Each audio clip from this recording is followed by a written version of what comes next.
Hello friends, आप सभी लोग का स्वागत है अपने यूट्यूब चैनल किशोर ऑनलाइन क्लासेस में। आज हम लोग पढ़ने वाले हैं 10th क्लास का सिविक्स, जिसमें फर्स्ट लेसन देखने वाले हैं।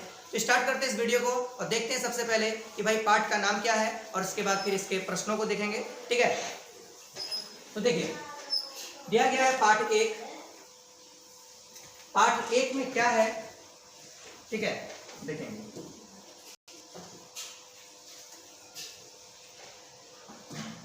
ठीक, पार्ट 1 है लोकतंत्र में सत्ता की साझेदारी। लोकतंत्र में सत्ता की साझेदारी। लोकतंत्र में सत्ता की साझेदारी। ठीक है, तो लघु उत्तर देंगे। लघु उत्तर में दिया गया है सत्ता की साझेदारी।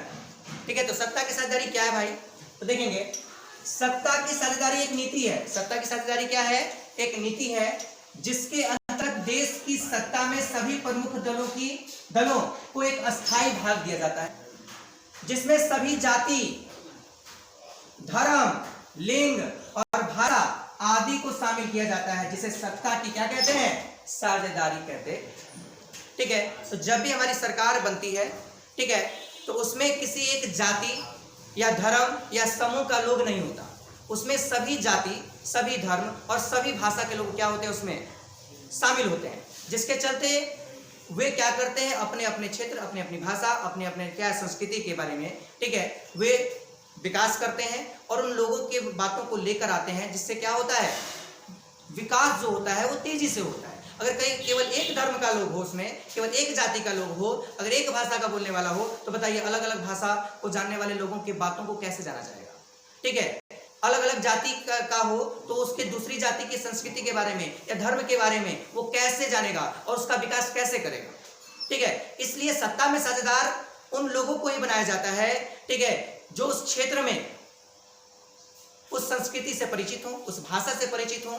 ठीक है, अर्थात उस क्षेत्र में उस भाषा के लोगों को शामिल कर लिया जाता है। उस क्षेत्र से अगर उस जो बहुसंख्यक धर्म है उन लोगों को शामिल कर लिया जाता है, क्योंकि वो उस क्षेत्र का क्या करता है, विकास अच्छे से करेगा। मान लीजिए अगर बिहार है, यहाँ राजस्थान से कोई नेता आकर यहाँ खड़ा हो जाए और चुनाव लड़े, बताइए वो हमारे बिहार का विकास कैसे करेगा। वो हमारी संस्कृति से परिचित नहीं है, वो हमारी भाषा से परिचित नहीं है, तो हमारी बातों को सरकार के सामने कैसे रखेगा, कैसे नहीं हो सकता। इसलिए सत्ता में साझेदार जो है हमारे समूह, वर्ग, जाति, धर्म और लिंग सभी लोगों को शामिल किया जाता है। मान लीजिए सभी के सभी अगर उसमें क्या है, सरकार में सारे पुरुष हों, तो बताइए स्त्रियों की बातों को क्या है, कैसे रखा जाएगा, स्त्रियों की मांग कौन करेगा। अर्थात वहां स्त्रियों की मांग करने वाला भी होना चाहिए कि नहीं होना चाहिए। इसलिए स्त्रियों की मांग करने के लिए स्त्रियों को वहां पर साझेदार बना दिया जाता है, स्त्रियों की बातों को उठाने के लिए किया जाता है। ठीक है, कोई अर्थात पुरुष उस पर मनमानी नहीं करेगा। ठीक है, क्योंकि वो क्या रहेंगी, उसका वहां पर विरोध करेंगी। अगर ऐसा कानून बनता है तो, या कोई कानून बनाना हो तो वो क्या करेगी, सरकार से मांग करेगी। इसी तरह से कोई उस भाषा के क्षेत्र का लोग हो या उस कोई जाति का, धर्म का, मतलब एक जाति का रहेगा, ठीक है, तो बाकी सब जाति या एक धर्म का अगर कोई इसमें नेता है तो सिर्फ अपने धर्म, और सभी एक ही धर्म के लोग हैं तो सिर्फ बताइए दूसरे धर्म के बारे में वो कार्य ना करें, ठीक है, तब क्या होगा, वहां के लोग विरोध करने लगेंगे। इसलिए उसमें सभी धर्म, सभी जाति, सभी भाषा, ठीक है, और सभी भौगोलिक क्षेत्रों के लोगों को क्या किया जाता है, उधर वहां पर सत्ता में साझेदार बनाया जाता है और सरकार का निर्माण कराया जाता है। ठीक है, इसे हम लोग कहते हैं सत्ता की साझेदारी। ठीक है, तो सत्ता की साझेदारी क्या भैया, तो सत्ता की साझेदारी एक नीति है जिसके अंतर्गत सभी धर्म, जाति, समूह, वर्ग, ठीक है, के लोगों को क्या किया जाता है, शामिल किया जाता है, उनको समान अधिकार दिया जाता है। ठीक है, और जिसे हम लोग क्या कहते हैं, सत्ता की साझेदारी। क्लियर है, चलते हैं नेक्स्ट क्वेश्चन की तरफ। देखिए नेक्स्ट क्वेश्चन क्या है। नेक्स्ट क्वेश्चन में देखेंगे कि सांप्रदायिकता क्या है, इसके मुख्य तत्व अर्थात गलत प्रभाव को बताएं। सांप्रदायिकता क्या है, ठीक है, ध्यान दीजिएगा। जब कोई व्यक्ति या व्यक्तियों का समूह अपने धर्म को दूसरे धर्म से ऊंचा मानता है, ठीक है, और अपने धार्मिक हितों के लिए राष्ट्रहित का भी बलिदान कर देता है, तो उसे हम सांप्रदायिकता कहते हैं। क्या कहते हैं, सांप्रदायिकता कहते हैं। ठीक है, जब अगर कोई व्यक्ति या व्यक्तियों का समूह अपने धर्म को श्रेष्ठ माने और दूसरे धर्म को नीचा समझे, ठीक है, तो ऐसी भावना, और वो राष्ट्रहित के लिए क्या कर दे, अपने धर्म के प्रति राष्ट्रहित को भी ना देखे, ठीक, तो वैसा व्यक्ति सांप्रदायिक है। ठीक है। और ऐसी भावना क्या कहलाती है? सांप्रदायिकता कहलाती है। क्या कहलाती है? सांप्रदायिकता कहलाती है। और सांप्रदायिकता जो होती है इसके बहुत गलत प्रभाव है, ठीक है। क्या क्या है भाई गलत प्रभाव हो सकते हैं इसके? तो देखिए सांप्रदायिकता के गलत प्रभाव क्या क्या चीजें हैं। तो सांप्रदायिकता के गलत प्रभाव क्या है? निम्नलिखित है। पहला, ध्यान दीजिएगा, पहला नंबर, कि सांप्रदायिकता की भावना फैलने पर समाज का आपसी संबंध विखंडित हो जाता है, ठीक है। अगर सांप्रदायिकता की भावना फैले, ठीक है, हिंदू, मुस्लिम, सिख, ईसाई सब लोग क्या है अपने अंदर, ठीक, एक धर्म से दूसरे धर्म को नीचा समझकर अपने घर आने नहीं दे, ठीक है, अपने रास्ते से जाने नहीं दें, ठीक, तो ऐसी भावना क्या पैदा करेगी? दोनों में विखंडित करने का भावना पैदा करेगा। वो उसके गली नहीं जाएगा, उसके घर नहीं जाएगा, उससे बात नहीं करेगा, ठीक है, उसके दुकान पे नहीं जाएगा, ठीक है, कोई ऐसा बात होगी जो क्या है मिलकर एक साथ वो लोग नहीं करेंगे, तो समाज का क्या है, अच्छे समाज का निर्माण कैसे होगा? अर्थात सांप्रदायिकता की भावना फैलने पर समाज का आपसी संबंध जो होता है वो क्या हो जाता है? विखंडित हो जाता है, ठीक है। ये एक पहला गलत प्रभाव है, क्लियर है। दूसरा देखिए, सांप्रदायिकता की भावना फैलने पर धर्म के आधार पर विभिन्न समूह की गोलबंदी होने लगती है। जैसी सांप्रदायिकता बनेगी तो ठीक है, वो कहेगा कि भैया हम हिंदू तो हिंदू का गोलबंदी होने लगा, हम मुस्लिम तो मुस्लिमों का गोलबंदी होने लगा, सिख तो सिखों का गोलबंदी होने लगा, ठीक है। और ऐसे गोलबंदी होने लगेंगे, ठीक। और ये क्या है? देश के लिए आहत की बात है, और एक क्या है, बहुत दर्दनाक, ठीक, घटनाएं घटने की संभावना इससे क्या हो जाती है?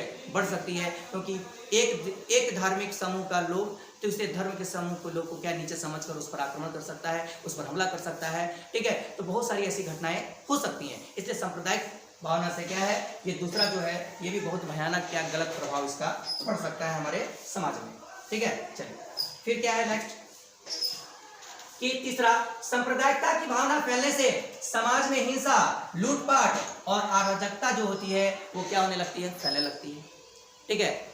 अगर एक धर्म का सांप्रदायिकता की भावना फैलेगी, उन लोगों में ऐसा भावना डालिए कि भाई उस धर्म का, जाति का, धर्म का लोग बहुत अमीर अमीर लोग हैं, ठीक है, वो लोग पैसे कमा रहे, हमारे पैसे से लूट लिया, ठीक है, तो क्या करेगा? लूटपाट करेगा या उसको मारेगा। ऐसी ऐसी घटनाएं घटने को आपको घटनाएं दिखेंगी, किसके चलते? सांप्रदायिकता के चलते। इसीलिए हमें क्या है, सांप्रदायिक नहीं बनना है, हमें सभी धर्म को समान नजर से देखना है, और समान नजर से देखेंगे तो क्या होगा? हम लोगों में भाईचारा बना रहेगा, ठीक है। तो फिर क्या है भाई?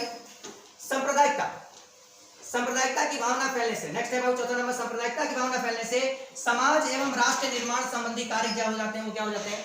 ठप हो जाते हैं, ठीक है। अब मान लीजिए कहीं मंदिर निर्माण हो रहा है, कहीं मस्जिद निर्माण हो रहा है, कहीं गिरजाघर निर्माण हो रहे हैं, और वहां पे सांप्रदायिक भावना हो गया, ठीक है, तो भाई उन लोगों का मंदिर बन रहा है, हमारा मस्जिद नहीं बन रहा है, या उनकी से क्या है, गिरजाघर बन रहा है, हम लोग का गिरजाघर नहीं बन रहा है, चलो उस पर जाकर क्या कर दिया जाए, ठीक है, बम पटक दिया जाए। ऐसी कैसी भावना है? ये सब सांप्रदायिक भावना है। अर्थात तो क्या हो जाएगा? आपस में भिड़ जाएंगे, कोई मंदिर का निर्माण हो रहा है, ठीक है, आपस में दो धर्म के लोग आपस में मिल गए, मंदिर का कार्य क्या हो गया?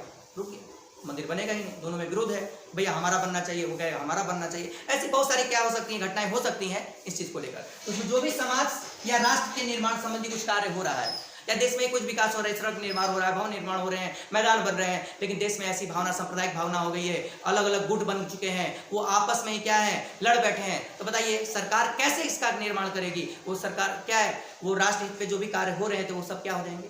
ठप हो जाएंगे। तो पहले क्योंकि देश को बचाना है ना, तो कार्य धीमा हो जाता है, ठीक है।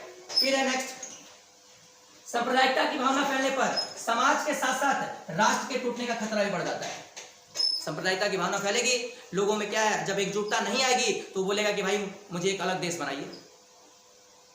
ऐसे बहुत सारे ऐसे देश हैं जहां सांप्रदायिक भावना फैली और देशों का विखंडन हुआ और अलग अलग क्या हो गए, ठीक है, देश बने धर्म के आधार पर। तो सांप्रदायिक जो है इसके जो गलत प्रभाव है आप लोग को समझ में आ गया होगा, ठीक है। तो सांप्रदायिकता क्या है? तो सांप्रदायिकता का सीधा मतलब समझिएगा कि जब कोई व्यक्ति या व्यक्तियों का समूह अपने धर्म को ऊंचा और दूसरे धर्म को नीचा समझता है, तो और अपने, ठीक है, अपने धर्म के प्रति, ठीक है, राष्ट्र हित में भी वो क्या कर सकता है, राष्ट्र में बलिदान दे सकता है अपने धर्म के लिए, ठीक। अर्थात क्या है मेरे कहने का मतलब कि राष्ट्र हित का भी बलिदान कर देता है। इसके लिए भैया, तो अपने धार्मिक हितों के लिए, ठीक है, वो देश उसके लिए बना नहीं, सबसे पहले धर्म पे। ऐसा तो क्या है इसका मतलब? वो सांप्रदायिक है, और ऐसी भावना जो कहलाएगी क्या कहलाएगी? सांप्रदायिक कहलाएगी। अर्थात तो वैसी सोच जिसमें सिर्फ अपने धर्म के बारे में सोच रहा है, ठीक है, धर्मवाद कह सकते हैं उसको। आगे देखते हैं, ठीक है। आगे क्वेश्चन है क्या?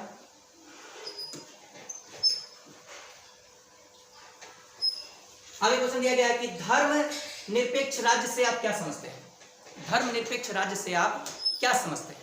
ठीक है, तो देखिए, जिस राज्य या देश का अपना कोई धर्म नहीं होता लेकिन सभी धर्मों के प्रति क्या समानता रखता है, सम्मान रखता है, उसे क्या कहते हैं भैया? तो धर्मनिरपेक्ष राज्य कहते हैं।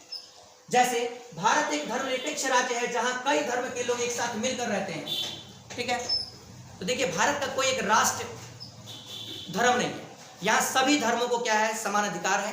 ठीक है, आप किसी भी धर्म के हो, आप भारत में रह सकते हैं। ठीक, आप किसी भी भाषा को बोल सकते हैं, किसी भी त्यौहार को मना सकते हैं। ठीक है, आपको इसमें कोई रोक टोक वाला बात नहीं।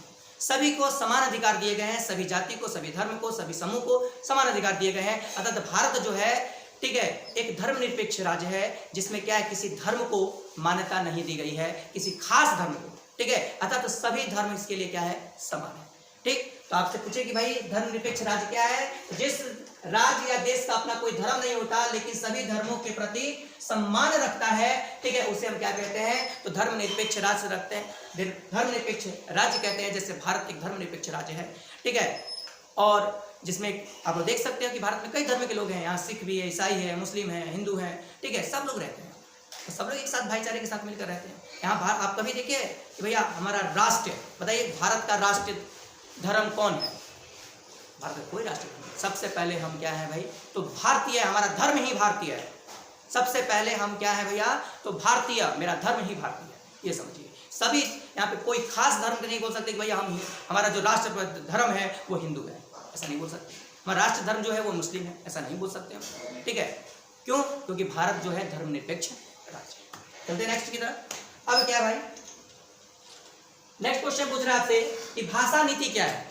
ठीक है, तो जब किसी देश में भाषा के आधार पर देश में एकता बनाए रखने का प्रयास किया जाता है तो उसे हम लोग क्या कहते हैं? भाषा नीति कहते हैं। ठीक है, किसी भी देश में या किसी भी राज्य में जब भाषा के आधार पर क्या किया जाता है? एकता बनाए रखती है, क्योंकि वहाँ क्या है? बहुसंख्यकों को इस भाषा को, ठीक है, जानने वाले, लेकिन वहाँ अलग भाषा लाके थोप दिया जाए तो बताइए वहाँ एकता बनेगी? नहीं बनेगी। इसलिए एकता को बनाए रखने के लिए, ठीक है, वहां पर क्या किया जाता है? जब भी किसी देश में भाषा के आधार पर देश में क्या किया जाता है? एकता को बनाए रखना है। ठीक, और उसी भाषा के, देखिए, उसी भाषा में एग्जाम, उसी भाषा में पढ़ाई, उसी भाषा में क्या है? आपके ऑफिस वर्क के कार्य, सभी चीज वहां पर होंगे, तो वहां पर लोगों में क्या बनी रहेगी? वो किसी भी जाति का लोग हो, किसी भी धर्म का लोग हो। ठीक है, लेकिन वहां क्या है? एक ही भाषा पर क्या कर दिया गया है? ठीक है, मान्यता दे दी गई है, एक ही भाषा पे सारा चीज कार्य हो रहा है। ठीक है, और उस भाषा के आधार पर, क्योंकि उस भाषा को सभी जाति धर्म के लोग जानते हैं। ठीक है, इसीलिए क्या किया गया? उसको क्या आधार कर दिया गया? एकता बन उस देश में, ठीक है, एकता बनाए रखने के लिए उस नीति को क्या कहेंगे हम लोग? भाषा नीति। ठीक है, तो भाषा के आधार पर जब किसी देश में एकता बनाए रखी जाती है तो उसे ही हम लोग क्या कहते हैं? भाषा नीति। क्लियर है? चलिए नेक्स्ट देखते हैं।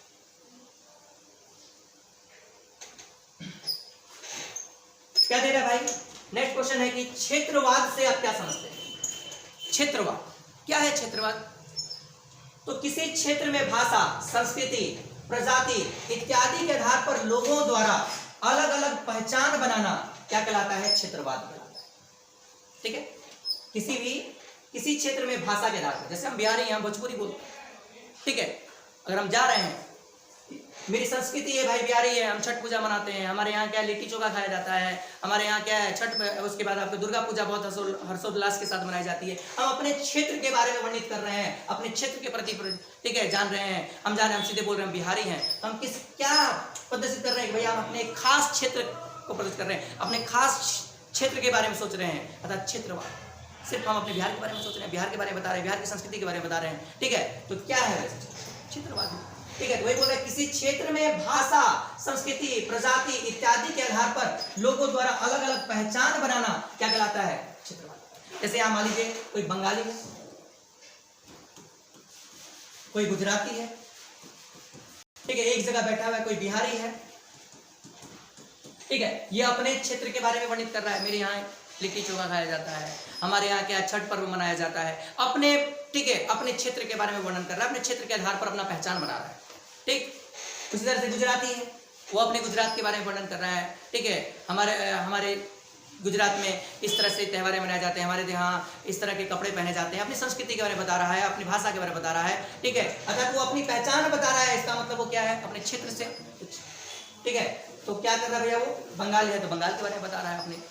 तो हम क्या करते हैं, क्षेत्रवाद से हम लोग समझ जाते हैं कि ये व्यक्ति उधर का है। अगर मान लीजिए क्या हम बिहारी हैं, हम जाकर कहीं अगर दिल्ली में भोजपुरी बोल रहे हैं, ठीक है, लिट्टी चोखा हम लोग एक जगह बैठ के वही बना रहे हैं, तो दूसरा अच्छा पक्का बिहार का है, ठीक है, तो भोजपुरी बड़ा अच्छा बिहार का है। तो क्षेत्र, क्योंकि हमारे अपने क्षेत्र को हमने क्या किया, प्रदर्शित किया अपने नेचर से, अपने व्यवहार से, अपने भाषा से, ठीक है, अपनी संस्कृति को अपनाकर, हमारे पहनावे उड़ावे इस सब से देखकर हमने क्या किया भैया, तो अपने क्षेत्र के प्रति हमने क्या किया, उसको अपना परिचय दिया है, अपनी पहचान बनाई कि भैया हम बिहारी हैं, ठीक। इसका मतलब क्या भैया, उसे हम लोग क्या कहते हैं, क्षेत्रवाद कहते हैं। तो क्षेत्रवाद आप समझ में आ गया कि हम किसी खास क्षेत्र से अपनी पहचान बनाते हैं, अपनी भाषा के आधार पर, अपनी संस्कृति के आधार पर, ठीक है, अपनी प्रजाति के आधार पर। तो इसका मतलब क्या है, वो क्षेत्रवाद कहलाता है। क्या कहलाता है, क्षेत्रवाद। अब देखिए बाबू, रंग भेद क्या है, रंग भेद की नीति या रंग भेद की नीति क्या है।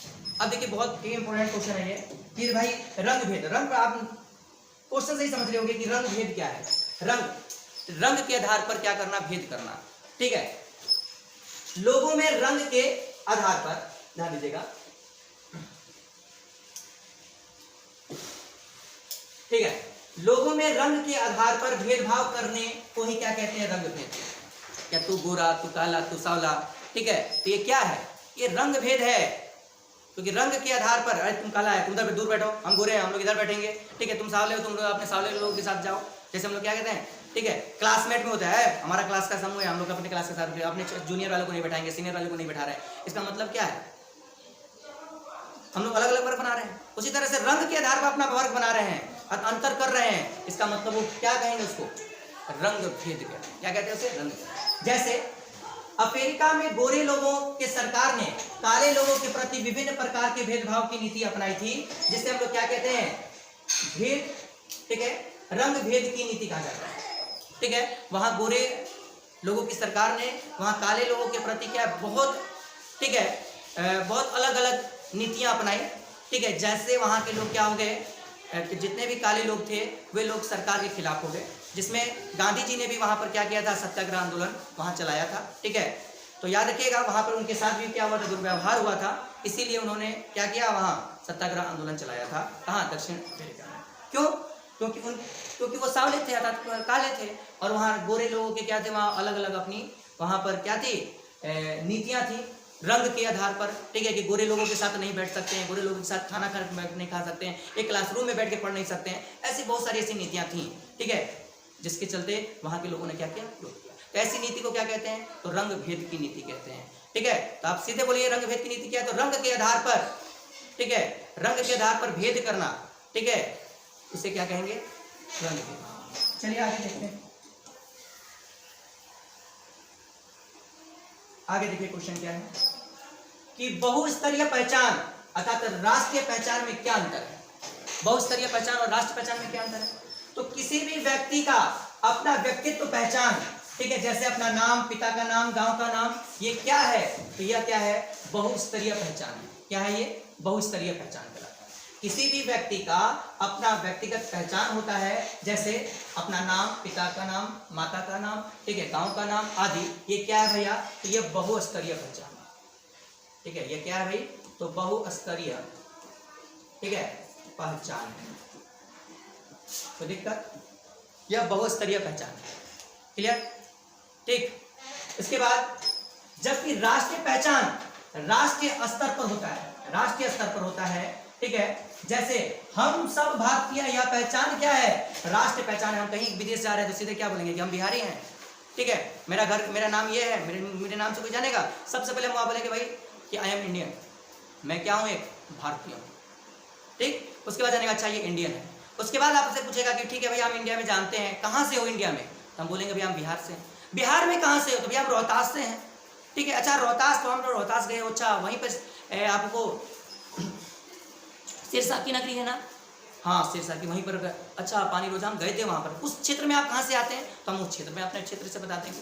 तो वही मेरे लिए क्या है, अपना क्षेत्र बताया, फिर आपने वहाँ अपना नाम बताया, अपने गांव का नाम बताया, अपने पिताजी का नाम बताया, तो कहेगा ओ वहाँ तो हम 10 साल तक रहे हैं, आपके पिताजी को हम जानते हैं। अर्थात वो आपका क्या हो गया, उसने जान लिया, बहुस्तरीय पहचान जान लिया। और जो कोई अगर वो नहीं जानता, अगर वो अलग व्यक्ति है, ठीक है, आप एकदम नहीं जानता, तो भैया आप कहाँ से हो, ठीक है, तो भैया हम इंडिया से हैं, पर वो जानेगा कि भैया इंडिया का है। दूसरा व्यक्ति है फ्रांस का है, दूसरा व्यक्ति ठीक है इटली, ईरान, अलग अलग बता रहा है। इसका मतलब वो क्या बता रहा है आपको, अपनी राष्ट्र पहचान बता रहा है, लेकिन अपना नाम, अपने पिताजी का नाम, अपने गांव का नाम, माताजी का नाम बता रहा है। इसका मतलब वो कौन सा पहचान है भैया उसका, तो बहुस्तरीय पहचान। क्लियर है, कोई दिक्कत? नेक्स्ट देखते हैं हम लोग क्वेश्चन नंबर 9। क्या है क्वेश्चन नंबर 9? देखिए, बोल रहा है राष्ट्रीयता, राष्ट्रीय एकता एवं राष्ट्रीय अंतरता का आशय क्या है, अर्थात भारत किस प्रकार अनेकता में एकता का देश है। ठीक है, बता सकते हैं। देखिए, तो भारत विविधताओं का देश है, यहाँ विभिन्न प्रकार की भाषा, रहन सहन, वेशभूषा एवं संस्कृति के लोग क्या है, रहते हैं। फिर भी यहाँ के लोग गर्व से बोलते हैं हम सब भारतीय हैं, हम सब क्या है, भारतीय हैं, जो राष्ट्रीय एकता और राष्ट्रीय अखंडता का संदेश देता है। इसलिए भारत जो है अनेकता में होकर क्या है, एकता का देश है। सही बात है, हम कई जाति, कई धर्म, कई भाषा, कई संस्कृति के लोग यहाँ हैं, लेकिन सबसे पहले हम क्या बोलते हैं कि हम सब भारतीय, हम सब क्या है भैया, इंडियन है, हम सब हिंदुस्तानी हैं। सबसे पहले हमारी ये, तो हम भिन्न भिन्न धर्म से, भिन्न भिन्न जाति से, भिन्न भिन्न भाषा के लोग हैं, लेकिन हम लोग अपनी पहचान ठीक है बताते हैं, हम सब भारतीय हैं। और जैसे ही अगर मान लीजिए भारत का युद्ध हुआ, तो सबसे पहले वहाँ पर अलग अलग सेना लोग हैं, अलग अलग जाति धर्म के लोग वहाँ पे सेना लोग हैं। सबसे पहले बोलते हैं क्या, कि अपनी भारत माता को बचाना है, अपने देश को बचाना है। और वहाँ पे हम लोग किसी भी जाति, किसी भी धर्म, किसी भी भाषा के लोगों, उसमें पूरी दुनिया जो हो जाती है, ठीक है, अर्थात पूरी भारत के लोग जो हैं वो एक मत हो जाते हैं अपने देश के लिए। ठीक है, जैसे कभी आपने देखा क्रिकेट मैच, किसी भी भाषा, किसी भी जाति, किसी भी धर्म से लोग हों, लेकिन अपने देश को जिताने के लिए, ठीक है, come on India, come on India, come on India बोलते हैं। आज इंडिया जीतेगा, आज इंडिया जीतेगा, अपना झंडा, अपना तिरंगा लेकर हम लोग खड़े हो जाते हैं। हम किसी भी धर्म से हों, किसी भी जाति से हों, ठीक है, वहां पे हमारा कोई पहचान नहीं है। सबसे पहले हमारी पहचान है आई एम इंडियन, झंडा लेकर खड़े हो जाते हैं। ठीक है, come on Indian, come on India, छक्का मारो, चौका मारो, ठीक है, इसका विकेट लो, उसका विकेट लो, हम लोग चिल्लाने लगते हैं। क्यों चिल्लाते हैं, जोश भरते हैं, क्योंकि सबसे पहले हम अपने इस देश के बारे में सोचते हैं, राष्ट्र के बारे में सोचते हैं, अर्थात राष्ट्रवादी भावना हमारे अंदर है। अर्थात क्या है, हम किसी भी धर्म, किसी भी जाति से हों, ठीक है, हम सब लोग मिलकर क्या कहेंगे, अर्थात अपने अंदर एकता की भावना पैदा हो जाती है। और उस समय हम लोग क्या कहते हैं कि भारत जो है भिन्न भिन्न, अर्थात भिन्नताओं का देश होने के बावजूद भी क्या है, एकता का देश है। क्योंकि अलग अलग जाति, अलग अलग धर्म, अलग अलग भाषा, अलग अलग संस्कृति को अपनाने के बावजूद भी ये सब लोग मिलकर कहते हैं हम सब भारतीय हैं। ठीक है, इस प्रकार हम कह सकते हैं। इसलिए भारत जो है अनेकता में होकर भी क्या है, एक एकता का देश है। ठीक है, मैक्स मुलर भारत आए तो उन्होंने बोला अपने भाषण में जाकर, बोला कि भाई मैं भारत गया, वहाँ अनेक जाति धर्म के लोग हैं, लेकिन वो लोग सब लोग मिलकर रहते हैं। अर्थात वो क्या है, अनेकता में होने के बावजूद भी किसका देश है भाई, तो एकता का देश है। वो लोग एक साथ मिलकर रहते हैं, अपने देश के प्रति वो निछावर हैं। ठीक, और इसके बाद भी देखिए, नेक्स्ट देखते हैं। ये क्वेश्चन समझ में आ गया होगा आप लोगों को। अब आगे बढ़ते हैं। जाति की परिभाषा करते हुए इसकी विशेषता बताएं। ठीक है, तो क्या बोल रहा है भाई, जाति एक अंश तक कार्य अर्थात पेशे पर आधारित, ठीक है, सामाजिक व्यवस्था है। जो जाति है, ठीक है, वो हमारा कार्य, हमारे पूर्वज क्या कार्य करते थे या हम क्या कार्य करते हैं, और उस कार्य के आधार पर इसको क्या कर दी गई है, एक समाज के द्वारा एक व्यवस्था बना दी गई। अगर आप लोहा का काम कर रहे हैं तो लोहार, ठीक है, सोना का काम कर रहे हैं तो सोनार। आप भले आप ऐसे देख लीजिए ना, आप जनरली आप सोने का दुकान खोल दीजिए या लोहार का दुकान खोल दीजिए, लोहा का, ठीक है, आपको कुछ दिन बाद वहाँ के लोग क्या बने लगा, अच्छा चले जाइए ना सोनार के पास, चले जाओ ना लोहार के पास, लोहार बहुत अच्छा लोहा पीटता है, बोलेगा कि नहीं बोलेगा, आपको क्या बोलेगा, वो एकदम से समझेगा, उसके अंदर दिमाग में चल रहा है कि अच्छा वो लोहार है। आप किसी भी जाति के लोग क्यों ना हो, आप किसी भी धर्म के लोग क्या ना हो, सबसे पहले कहेगा लोहार, सोनार। ठीक है, दूध बेचने लगे, अरे वो यादव जी हैं, यादव जी बोल देगा। आपको एक जाति बना दिया समाज ने, किसके आधार पर बनाया भैया, तो भाई कार्य अर्थात पेशे के आधार पर, कैसा पेशा है आपका। ठीक है, आज हम किसी दूसरी जाति से हैं मान लीजिए, ठीक है, और मैं जाकर क्या कर दूं, मिक्स आपको एक बहुत बड़ा शॉप खोल दिया मैंने किसकी, तो सोने, मुझे क्या बोलेगा लोग कुछ दिन बाद, वो सुनार का जो दुकान है ना, बहुत अच्छा है, बहुत सस्ते दाम में बहुत अच्छे से क्या है, ठीक है, आभूषण बनाते हैं, बहुत अच्छे अच्छे डिजाइन बनाते हैं। और मुझे वो हमेशा क्या कहेगा, भाई आप सोनार, कहीं जाएगा, अरे देखिए ना इनका ये सोनार है, ठीक है, बहुत अच्छा कार्य कर रहे हैं, ठीक है, इनके यहाँ बहुत अच्छे अच्छे सस्ते और बहुत अच्छे आभूषण इनके यहाँ निर्मित होते हैं। मुझे सोनार कह देगा, मेरा नाम है, मेरा जाति है, सब कुछ बना दिया सोनार। किसके आधार पर? कार्य के आधार पर, ठीक है। चलिए, फिर जिसकी सदस्यता पूरी तरह जन्म से पहले ही निर्धारित हो जाती है। अरे ये भी है कि हम मान लीजिए क्या कुशवाहा परिवार से हैं, और मान लीजिए क्या हमारा खेत है, हमारी खेती हो रही है, तो सबसे पहले हम अपने बेटे का, मेरा जाति क्या हो गया, पहले निर्मित हो गया, भाई मेरी जाति क्या है, तो भाई कुशवाहा है, ठीक है, खेतों में काम करने वाले, ठीक है, खेतों में उपज करने वाले, ठीक है। अगर मैं यादव जी हूँ तो दूध बेचने वाले, तो भाई निर्धारित हो गया मेरी जाति की, भाई हम दूध बेचने वाले परिवार से हैं, ठीक है, मेरा पूर्वज दूध बेचता था, मेरी जाति जो है वो यादव जी है, ठीक। मेरा जाति अगर क्या है, अगर हम क्या है अपने माँ के गर्भ में है, और मेरी जाति अगर लोहार है, तो मेरा जाति लोहार पहले ही हो गया कि भैया, अर्थात कार्य मेरा निर्धारण हो गया, जाति निर्धारण हो गया, मतलब कार्य निर्धारण हो गया कि भैया ये लोहार है, ठीक है। कहीं आप देखिएगा, हम अपनी टाइम की बता रहे हैं कि स्कूल में जैसे मेरे पापा राजमिस्त्री का कार्य करते हैं, ठीक है, तो एक नाली का था, तो मैडम जी बोले कि अच्छा किशोर को बोला, किशोर के पापा ना राजमिस्त्री का काम करते थे, वो राजमिस्त्री के बारे में जानता होगा कैसे कैसे किया जाता है, कैसे, तो अर्थात वो कार्य के आधार पर, किसके आधार पर, कार्य के आधार पर, पिताजी करते तो वो भी जानता होगा। उसी तरह से जाति का निर्माण कर दिया गया कि अच्छा इसके पूर्वज ये काम करते थे, ये काम वो कर सकता है, शायद इसको वो कार्य दिया जाए, वही कार्य करे। अर्थात हमारे भारतीय समाज में क्या किया गया, कार्य के आधार पर जाति का निर्माण किया गया, ठीक है।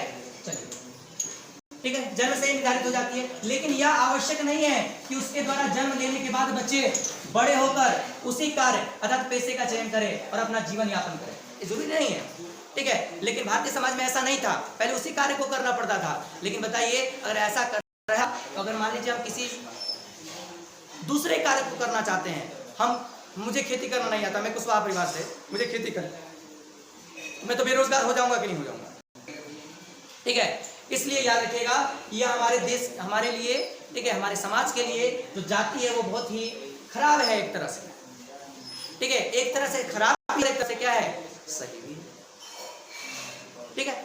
तो ये जाति कैसे निर्मित हुई, तो क्या बोलिएगा, तो कार्य के आधार पर जो व्यक्ति जैसे कार्य कर रहा था उसको उसी जाति का क्या कर दिया गया, उसी के नाम पर उसका जाति बना दी गई, ठीक।